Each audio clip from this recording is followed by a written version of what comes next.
Olá, eu sou o professor Lucas Neto. Sejam bem-vindos a mais um programa Escola Bíblica no seu lar. Hoje nós vamos estudar a lição de número 1, que tem como título Tiago, fé que se mostra pelas obras. Dentro deste tema, nós vamos falar sobre 3 assuntos. E o primeiro deles vai ser autoria, local, data e destinatários da carta de Tiago. Em segundo lugar, vamos falar sobre o propósito da epístola de Tiago. E em terceiro lugar, nós vamos falar sobre a atualidade da epístola. Vamos então dar início à nossa aula de hoje. Item número 1. Autoria, local, data e destinatários da carta de Tiago. Autoria da epístola.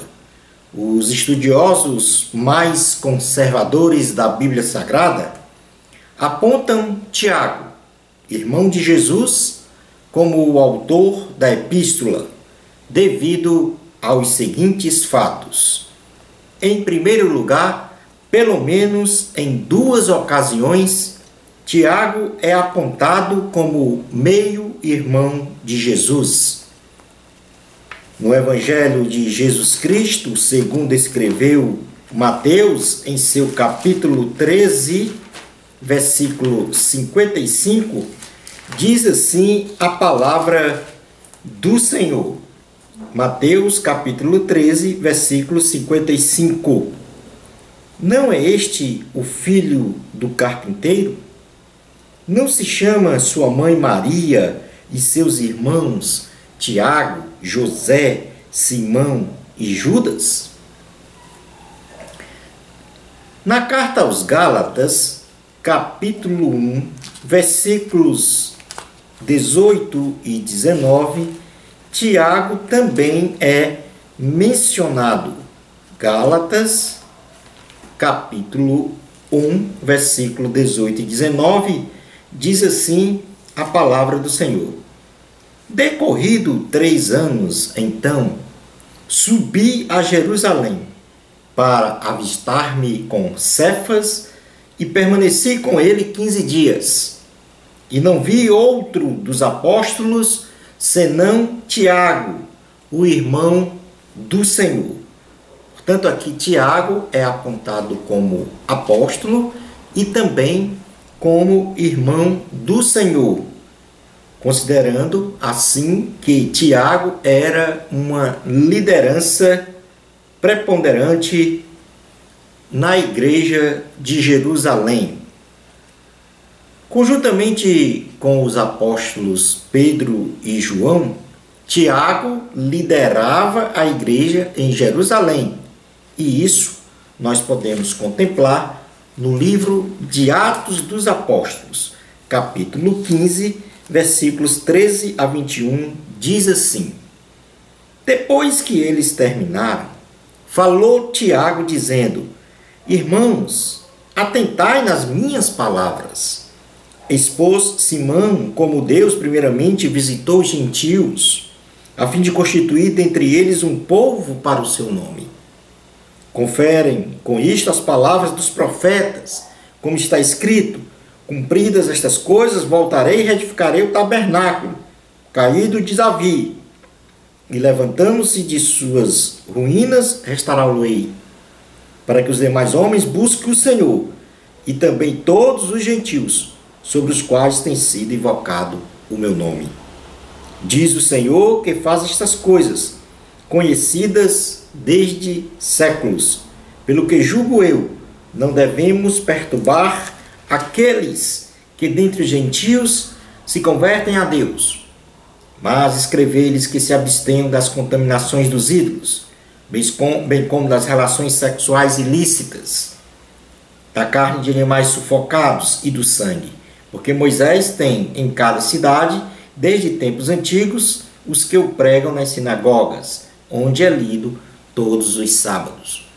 Portanto, aqui está evidente esta liderança de Tiago sobre esta igreja, a igreja de Jerusalém, quando aqui foram determinados algumas ações, alguns encaminhamentos para as igrejas lá da Ásia. Em terceiro lugar, esta autoria da epístola se refere a Tiago por causa da profundidade doutrinária da carta. E por esta profundidade doutrinária, indica que a escrita dela deve ter sido realizada por um proeminente líder da igreja, especificamente em Jerusalém, sendo então, neste caso, o mais indicado, o mestre Tiago, irmão do Senhor Jesus. Tiago, capítulo 3, na carta de Tiago, seu capítulo 3, versículo 1, diz assim: Meus irmãos, não vos torneis muito de vós mestres, sabendo que havemos de receber maior juízo. Portanto, aqui Tiago se coloca como um mestre. Então, devido a estas qualificações, primeiro, de ele ser irmão de Jesus. Em segundo lugar, ser um líder proeminente da igreja em Jerusalém. E além disso, devido à profundidade doutrinária desta carta, e ele, Tiago, sendo um mestre, a maioria dos estudiosos mais conservadores indicam que Tiago, o irmão do Senhor, foi o autor desta carta. O segundo ponto, para o local e data da escrita da Epístola de Tiago, acredita-se que a carta de Tiago foi escrita na cidade de Jerusalém, entre 45 a 49 depois de Cristo. Partindo para o item número 3, destinatários da carta de Tiago, a carta teve como destinatários as 12 tribos que andavam dispersas, sendo estes os judeus que viviam em vários países fora da Terra Santa. Esses judeus eram mais numerosos do que a população que vivia em Israel. E assim, nós podemos considerar que a carta foi destinada a todo o povo de Deus, espalhado pelo mundo, assumindo então uma característica de mensagem universal ou católica, de forma que esta carta também é para a igreja contemporânea. Em Tiago, capítulo 1, versículo 1, diz assim a palavra do Senhor: Tiago, servo de Deus e do Senhor Jesus Cristo, às 12 tribos que se encontram na dispersão, saudações. Portanto, neste prefácio e saudação feita por Tiago, há aqui um indicativo de que ele coloca esta carta de forma universal para toda a igreja em todos os tempos. Bom, considerando então agora o segundo ponto da lição, o propósito da epístola de Tiago, nós vamos falar sobre a estrutura básica desta carta. A carta traz em seu bojo orientações sobre a verdadeira prática do cristianismo, através de concretas atitudes de amor, de comunhão e de rejeição ao pecado. Pelo menos, nós temos 12 pontos na carta fundamentais para o fortalecimento de um povo que sofria perseguições na época.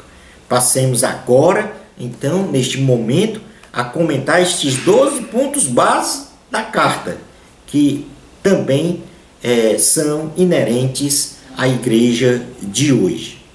Então, como primeiro ponto, a carta fala sobre provações e tentações. Vamos fazer esta leitura em Tiago, capítulo 1, versículos 2 a 4, que diz assim: Meus irmãos, tende por motivo de toda alegria o passar por várias provações, sabendo que a provação da vossa fé, uma vez confirmada, produz perseverança. Ora, a perseverança deve ter ação completa, para que sejais perfeitos e íntegros, em nada deficientes. Passemos a ler os versículos 12 a 15 deste mesmo capítulo 1 para falarmos sobre provações e tentações. Diz assim a palavra do Senhor: Bem-aventurado o homem que suporta com perseverança a provação, porque depois de ter sido aprovado, receberá a coroa da vida, a qual o Senhor prometeu aos que o amam. Ninguém ao ser tentado diga: sou tentado por Deus, porque Deus não pode ser tentado pelo mal e Ele mesmo a ninguém tenta. Ao contrário, cada um é tentado pela sua própria cobiça, quando esta o atrai e seduz. Então, a cobiça, depois de haver concebido, dá à luz o pecado. E o pecado, uma vez consumado, gera a morte.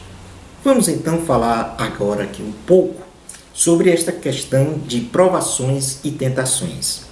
Dentro do contexto lido, nós podemos definir provação como uma situação de aflição, de adversidade, de dificuldades, que serve para provar e testar a solidez de nosso caráter, a solidez da nossa fé e a santidade, ou seja, a nossa santidade diante de Deus e dos homens. Devemos, com alegria e perseverança, enfrentar as provações, é o que diz Tiago, para sermos aprovados e recebermos galardão no plano terreno e também celestial. Agora, com relação à tentação, nós podemos definir tentação como um elemento indutor que nos leva a ter vontade de pecar e tem como fontes o próprio diabo ou nossa própria cobiça, que uma vez consumada gera para nós a morte espiritual. Jamais seremos tentados pelo Senhor, porque Deus não tenta a ninguém ao acometimento de pecados. E a sua essência, a essência de Deus não se inclina para o mal. Nós devemos então vigiar e orar para não cedermos à tentação. Portanto, a diferença entre provação e tentação é que a provação é uma situação de aflição, de adversidade, que ao passarmos por ela, então nós teremos testado o nosso caráter, a nossa fé e a nossa santidade. E estaremos muito mais fortes espiritualmente. E o Senhor diz que nós devemos, com perseverança, enfrentar as provações e com alegria. Agora, as tentações, esta ou vem do diabo ou do próprio homem, da própria cobiça do homem, que é um elemento indutor para levar ao acometimento de pecado. Jamais seremos tentados por Deus, porque Deus não tenta a ninguém. Então, este é um ponto importante que a carta fala sobre provações e tentações. Ainda como segundo ponto fundamental, a carta de Tiago fala sobre a prática da palavra de Deus. E está no primeiro capítulo, do versículos 19 a 25, que diz: Sabei estas coisas, meus amados irmãos. Todo homem, pois, seja pronto para ouvir, tardio para falar, tardio para se irar, porque a ira do homem não produz a justiça de Deus. Portanto, despojando-vos de toda impureza e acúmulo de maldade, acolhei com mansidão a palavra em vós implantada, a qual é poderosa para salvar a vossa alma. Tornai-vos, pois, praticantes da palavra, e não somente ouvintes, enganando-vos a vós mesmos. Porque se alguém é ouvinte da palavra e não praticante, assemelha-se ao homem que contempla no espelho o seu rosto natural, pois a si mesmo se contempla e se retira, e para logo se esquece de como era a sua aparência. Mas aquele que considera atentamente na lei perfeita, lei da liberdade, e nela persevera, não sendo ouvinte negligente, mas operoso e praticante, esse será bem-aventurado no que realizar. Tanto aqui, nesta nossa vida espiritual, ela deve ser solidificada numa grande base indestrutível, que é Jesus Cristo. Então nós devemos aprender sobre os ensinamentos de Jesus e efetivamente praticá-los, ou seja, praticar os ensinamentos da palavra, para sermos então felizes. É o que Tiago diz na carta, no texto lido. Como terceiro ponto, nós vamos falar sobre a verdadeira religião. Ainda neste capítulo 1 de Tiago, versículo 26 e 27, diz assim: se alguém supõe ser religioso, deixando de refrear a língua, antes enganando o próprio coração, a sua religião é vã. A religião pura e sem mácula para com o nosso Deus e Pai é esta: visitar os órfãos e as viúvas nas suas tribulações, e a si mesmo guardar-se incontaminado do mundo. Portanto, a verdadeira religião não é a estabelecida pela realização de rituais, de cerimônias eclesiásticas e obediência a disciplinas religiosas. A verdadeira religião, segundo Tiago, perpassa pela total rejeição ao pecado e pelo amor ao próximo, que deve ser destacado pelas atitudes de servir, de assistir a outrem, de tal modo que essas ações é que testificam a nossa fé. A verdadeira religião, ela se reflete na própria diaconia de Jesus. Isto quer dizer, no serviço. Jesus Cristo, apesar de ser o Senhor, ele veio a este mundo para servir e não ser servido. Portanto, aí está a verdadeira religião. Guardar-se incontaminado do mundo, ou seja, rejeição ao pecado, e praticar o amor ao próximo. Continuando então, como quarto item, Tiago ainda vem a falar nesta sua carta sobre a acepção de pessoas.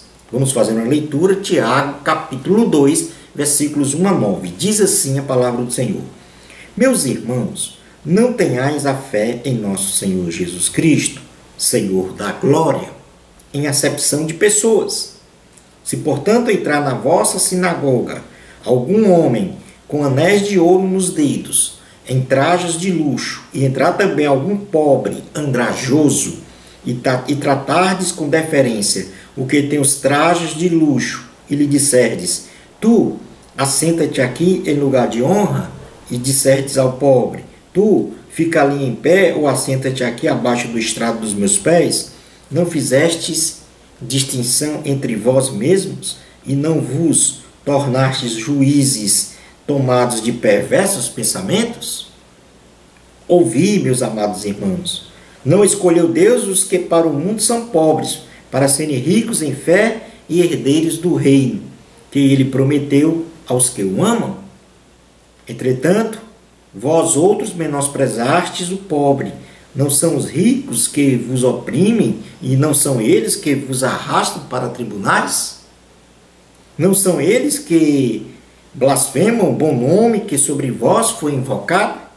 Se vós, contudo, observais a lei régia, segundo a Escritura, amarás o teu próximo, como a ti mesmo, fazeis bem. Se, todavia, fazei acepção de pessoas, cometeis pecado, sendo arguidos pela lei como transgressores. Fazer distinção de pessoas é pecado, pois no reino de Deus todos somos iguais, e o Senhor não faz acepção de pessoas. Não podemos ser levados a julgar ninguém, dando tratamento ou acolhimento diferenciado a uma pessoa em detrimento de outra, devido à posição social, influência política ou qualquer outra ordem de qualificação. Todos nós somos iguais diante do Senhor. Tiago capítulo 4, versículos 11 e 12, diz assim a palavra do Senhor: Irmãos, não faleis mal um dos outros. Aquele que fala mal do irmão ou julga seu irmão, fala mal da lei e julga a lei. Ora, se julgas a lei, não és observador da lei, mas juiz. Um só é legislador e juiz, aquele que pode salvar e fazer perecer.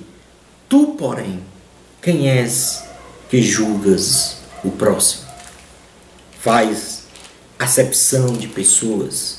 Neste texto, a maledicência é condenada pelo Senhor. Como quinto item fundamental da carta, Tiago também fala sobre a questão da fé e obras. Capítulo 2, de Tiago, versículo 14 a 18, diz assim: Meus irmãos, qual é o proveito se alguém disser que tem fé, mas não tiver obras? Pode, acaso, semelhante fé salvá-lo? Se um irmão ou uma irmã estiverem carecidos de roupa e necessitados do alimento cotidiano, e qualquer dentre vós lhe disser: Ide em paz, aquecei-vos e fartai-vos, sem contudo lhes dar o necessário para o corpo, qual é o proveito disso? Assim também a fé, se não tiver obras, por si só está morta. Para Tiago, o conceito de fé é pragmático. A fé em ação, ela é a consequência de uma nova vida. Ou seja, a nossa fé só é efetiva se for acompanhada de resultados práticos, por meio de obras realizadas. Mas considerando sempre que a salvação é pela fé em Cristo Jesus e não por obras. Isto quer dizer, este tema, inclusive, esses 12 temas que nós estamos falando aqui, eles vão ser mais discutidos com mais detalhe durante todo o trimestre, as próximas 12 aulas, mas ele quer dizer aqui que as obras, as boas obras realizadas pelos homens é consequência da fé, da sua, ou seja, da fé que foi abraçada pelo homem. E se nós cremos em Jesus Cristo, e Jesus Cristo, em sua essência, ele veio servir, nós também devemos servir. E quando servirmos com alegria ao próximo, em amor e a Deus, nós estamos exatamente ratificando a nossa fé, isto é, confirmando a nossa fé. Mas lembrando sempre, a nossa salvação é pela fé e não pelas obras.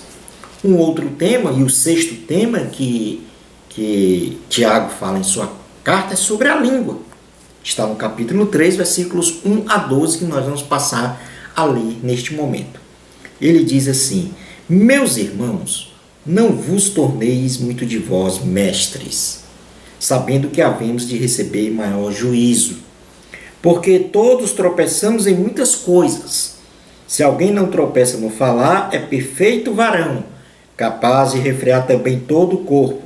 Ora, se pomos freio na boca dos cavalos para nos obedecerem, também lhe dirigimos o corpo inteiro.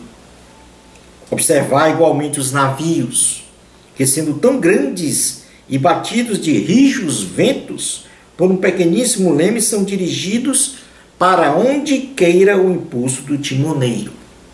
Assim também a língua, pequeno órgão, se gaba de grandes coisas. Vede como uma fagulha põe em brasas tão grande selva. Ora, a língua é fogo, é mundo de iniquidade. A língua está situada entre os membros de nosso corpo e contamina o corpo inteiro, e não só põe em chamas toda a carreira da existência humana, como também é posta ela mesma em chamas pelo inferno. Pois toda espécie de feras, de aves, de répteis e de seres marinhos se doma e tem sido domada pelo gênero humano. A língua, porém, nenhum dos homens é capaz de domar. É mal incontido, carregado de veneno mortífero. Com ela bendizemos ao Senhor e Pai, também com ela amaldiçoamos homens, feitos à semelhança de Deus. De uma só boca procede bênção e maldição. Meus irmãos, não é conveniente que estas coisas sejam assim. Acaso pode a fonte jorrar do mesmo lugar o que é doce e o que é amargoso? Acaso, meus irmãos, pode a figueira produzir azeitonas ou a videira figos? Tampouco fonte de água salgada pode dar água doce. O uso da língua para o bem, para o que é construtivo, é importante no reino de Deus, pois Jesus ensinou que haveríamos de prestar contas de nosso comportamento na terra, levando-se em conta até mesmo as palavras frívolas que viéssemos a proferi-las no decorrer de nossas vidas. Portanto, a língua é um elemento que pode ser construtivo ou destrutivo, mas nós temos que ter cuidado ao abrir a nossa boca. Outro tema fundamental na carta fala sobre os dois tipos de sabedoria. Tiago, capítulo 3, versículos 13 a 18. Diz assim a palavra do Senhor: quem entre vós é sábio e inteligente? Mostre mansidão de sabedoria, mediante com digno proceder as suas obras. Se pelo contrário tendes em vosso coração inveja amargurada e sentimento faccioso, nem vos gloriei disso, nem mintais contra a verdade. Esta não é a sabedoria que desce lá do alto, antes é terrena, animal e demoníaca. Pois onde há inveja e sentimento faccioso, aí há confusão e toda espécie de coisas ruins. A sabedoria, porém, lá do alto é, primeiramente, pura, depois pacífica, indulgente, tratável, plena de misericórdia e de bons frutos, imparcial, sem fingimento. Ora, é em paz que se semeia o fruto da justiça para os que promovem a paz. Quando temos sabedoria, então pensamos e agimos bem em qualquer situação, tanto do ponto de vista espiritual, como também do ponto de vista secular. E Deus é a nossa principal e maior fonte de toda a sabedoria. A sabedoria maligna, ou seja, que vem do diabo, gera orgulho, sentimento faccioso, inveja amargurada, enquanto a sabedoria divina gera salvação. Na dimensão espiritual e na terrena gera amor, bondade humana, bem-estar, paz e felicidade. Então, Tiago aqui chama a atenção para os dois tipos de sabedoria. A maligna, que gera morte, e a divina, que gera paz, felicidade, salvação, bondade. Como oitavo tema da carta, Tiago fala sobre a submissão a Deus. É o que nós podemos ler no capítulo 4, versículos 7 a 10. Diz assim a palavra do Senhor: sujeitai-vos, portanto, a Deus, mas resisti ao diabo, e ele fugirá de vós. Chegai-vos a Deus, e ele se chegará a vós outros. Purificai as mãos, pecadores, e vós que sois de ânimo dobre, limpai o coração. Afligi-vos, lamentai e chorai. Converta-se o vosso riso em pranto e a vossa alegria em tristeza. Humilhai-vos na presença do Senhor e Ele vos exaltará. Quando nos esvaziamos dos nossos conceitos, dos nossos pensamentos e nos enchemos dos valores de Deus exarados na Bíblia, então nos enchemos com o Espírito Santo. Quando nos humilhamos diante de Deus, entregamos o nosso corpo, a nossa alma e o nosso espírito para o serviço em prol do reino de Deus, em perfeita harmonia e obediência à vontade do Senhor, então somos bênçãos e somos também abençoados. Devemos ser sempre submissos a Deus. Devemos sempre nos humilhar na presença do Senhor para que Ele venha a nos abençoar. Como o nono tema fundamental desta carta de Tiago, nós temos os planos humanos versus os planos de Deus. Tiago, capítulo 4, versículos 13 a 17, diz assim a palavra do Senhor. Atendei agora, vós que dizeis, hoje ou amanhã iremos para a cidade tal, e lá passaremos um ano, e negociaremos, e teremos lucros. Vós não sabeis o que sucederá amanhã. Que é a vossa vida? Sois apenas como neblina que aparece por um instante e logo se dissipa. Em vez disso, devis dizer, se o Senhor quiser, não só viveremos, como também faremos isto ou aquilo. Agora, entretanto, vos jactais das vossas arrogantes pretensões. Toda jactância semelhante a essa é maligna. Portanto, aquele que sabe que deve fazer o bem e não faz, nisso está pecando. Portanto, aqui se fala dos planos humanos e dos planos de Deus. O homem pode planejar qualquer coisa, porém, a efetivação do plano só vai ocorrer com a permissão de Deus. Em tudo que fizermos, temos que consultar o Senhor, para então andarmos segundo a sua vontade e sermos abençoados pelo nosso Criador. Como 10º tema que Tiago fala sobre os maus ricos que fazem uso do dinheiro de forma inapropriada. Tiago capítulo 5, versículos 1 a 6, diz assim: Atendei agora, ricos, chorai lamentando por causa das vossas desventuras que vos sobrevirão. As vossas riquezas estão corruptas, e as vossas roupagens comidas de traça.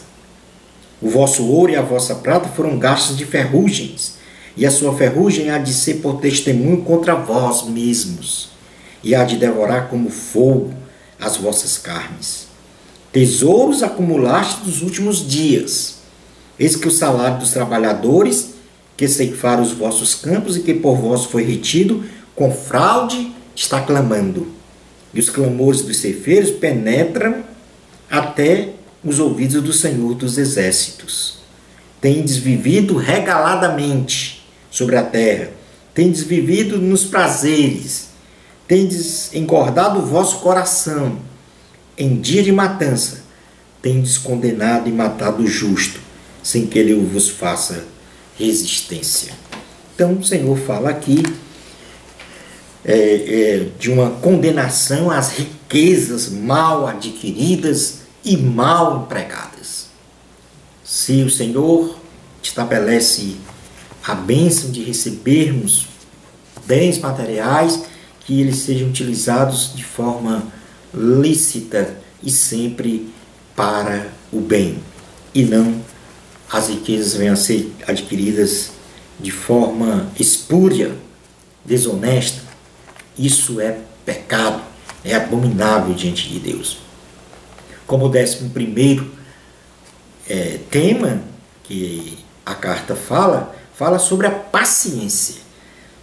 Tiago capítulo 5, versículos 7 a 12 diz assim: Sede, pois, irmãos, pacientes até a vinda do Senhor. Eis que o lavrador aguarda com paciência o precioso fruto da terra, até receber as primeiras e as últimas chuvas. Sede vós também pacientes, e fortalecei o vosso coração, pois a vinda do Senhor está próxima. Irmãos, não vos queixeis uns dos outros, para não serdes julgados. Eis que o juízo está às portas. Irmãos, tomai por modelo no sofrimento e na paciência os profetas, os quais falaram em nome do Senhor. Eis que temos por felizes os que perseveraram firmes. Tendes ouvido da paciência de Jó, e vistes que fim o Senhor lhe deu, porque o Senhor é cheio de terna misericórdia e compassivo. Do ponto de vista bíblico, a paciência consiste na capacidade de resistência e persistência diante dos obstáculos, diante dos problemas, sendo então uma qualidade do fruto do Espírito, a paciência, e ela é cultivada pelo Espírito Santo em nossa alma, visando o nosso fortalecimento e desenvolvimento espiritual, além da capacidade de resistir às provações, às adversidades, às aflições. Como último tema desta carta, nós temos sobre a oração da fé. E Tiago fala isso no capítulo 5, versículos 13 a 16. Diz assim: está alguém entre vós sofrendo? Faça oração. Está alguém alegre? Cante louvores. Está alguém entre vós doente? Chame os presbíteros da igreja, e estes façam oração sobre ele, ungindo-o com óleo em nome do Senhor. E a oração da fé salvará o enfermo, e o Senhor o levantará, e se houver cometido pecados, ser-lhe-ão perdoados. Confessai, pois, os vossos pecados uns aos outros, e orai uns pelos outros, para serem curados. Muito pode, por sua eficácia, a súplica do justo. Quando oramos, nós reconhecemos a personalidade de Deus e reconhecemos também o seu incomensurável poder, sendo a oração um instrumento de comunhão entre o homem e o Senhor, bem como um meio de intercessão em benefício próprio do homem ou de seu próximo. A oração é a arma espiritual mais poderosa e importante para a manifestação da glória de Deus em nossas vidas. E assim, nós comentamos em síntese os 12 temas falados ou registrados na carta de Tiago, que nós vamos estudar com mais ênfase, com mais detalhes, nas 12 próximas aulas que nós vamos então realizar. Partindo agora para o item 3 da lição, nós vamos falar sobre a atualidade da epístola. Em primeiro lugar, nós vamos falar sobre o que ocorre hoje, sobre a superficialidade espiritual. A epístola de Tiago é para os nossos dias, pois os cristãos de hoje vivem uma superficialidade espiritual, e isso por força dos valores humanísticos e relativistas da sociedade, que permeiam então o comportamento social. E em sua maioria, estes valores da sociedade, não só de costumes, mas de comportamento, são contrários aos valores cristãos, afastando então o homem de uma relação íntima com Deus. Vamos contemplar esta posição aqui na primeira carta de João. O apóstolo João, em seu capítulo 2, versículos 15 a 17, que diz assim: não ameis o mundo, nem as coisas que há no mundo. Se alguém amar o mundo, o amor do Pai não está nele, porque tudo o que há no mundo, a concupiscência da carne, a concupiscência dos olhos e a soberba da vida, não procede do Pai, mas procede do mundo. Ora, o mundo passa, bem como a sua concupiscência. Aquele, porém, que faz a vontade de Deus, permanece eternamente. E quando o apóstolo João fala aqui de que nós não devemos amar o mundo, ele está falando que nós não devemos amar os valores humanísticos e relativistas da sociedade, contrário aos valores do cristianismo. Há também na atualidade da igreja uma confusão entre salvação pela fé ou pelas obras, e por isso mesmo nós não podemos separar a fé das obras, mesmo sabendo que as obras não garantem a salvação, e sim a fé salvífica, que por sua vez é testificada quando as suas obras são manifestadas. As obras são consequências naturais da nossa fé. Isto é, analogicamente, a água ela só jorra se tiver uma fonte. Então as obras só se realizam se tiver uma fonte de fé, que seja pragmática e não retórica ou teórica. É o que diz Tiago em seu capítulo 2, versículo 26. Diz assim: porque assim, olha a analogia que ele faz. Porque assim como o corpo sem espírito é morto, assim também a fé sem obras é morta. Portanto, se existe uma fonte de fé, essa fonte tem que gerar, tem que ter como consequência obras realizadas. Mesmo sabendo que as obras não garantem a salvação, e sim a nossa fé. Em terceiro lugar, uma coisa que não é muito ainda evidenciada na igreja de nossos dias é a fé posta em prática. O homem deve pôr em ação a sua fé, exercê-la de forma pragmática para vencer o mundo e agradar a Deus, promovendo bons frutos de acordo com a vontade do Senhor. E nós vamos nos ancorar de novo na primeira carta de João, em seu capítulo 5, versículo 4, que diz: porque todo o que é nascido de Deus vence o mundo. E esta é a vitória que vence o mundo, a nossa fé. Portanto, a nossa fé tem que ser posta em prática. Concluindo a nossa aula de hoje, as mensagens da Epístola de Tiago são atualíssimas e, em termos gerais, em sua essência, de forma resumida, aborda pelo menos 12 pontos fundamentais que nós, então, vimos aqui em síntese.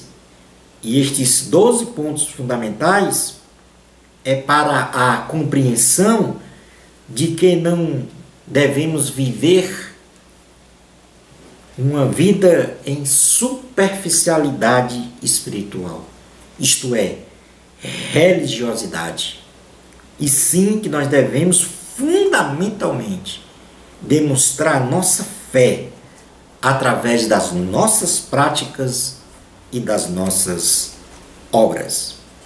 E assim chegamos ao final da nossa aula de hoje, abrindo então o terceiro trimestre do ano de 2014. Uma bênção especial de Deus para você. Amor a Cristo Até o nosso próximo programa Escola Bíblica no seu lar, se Deus permitir.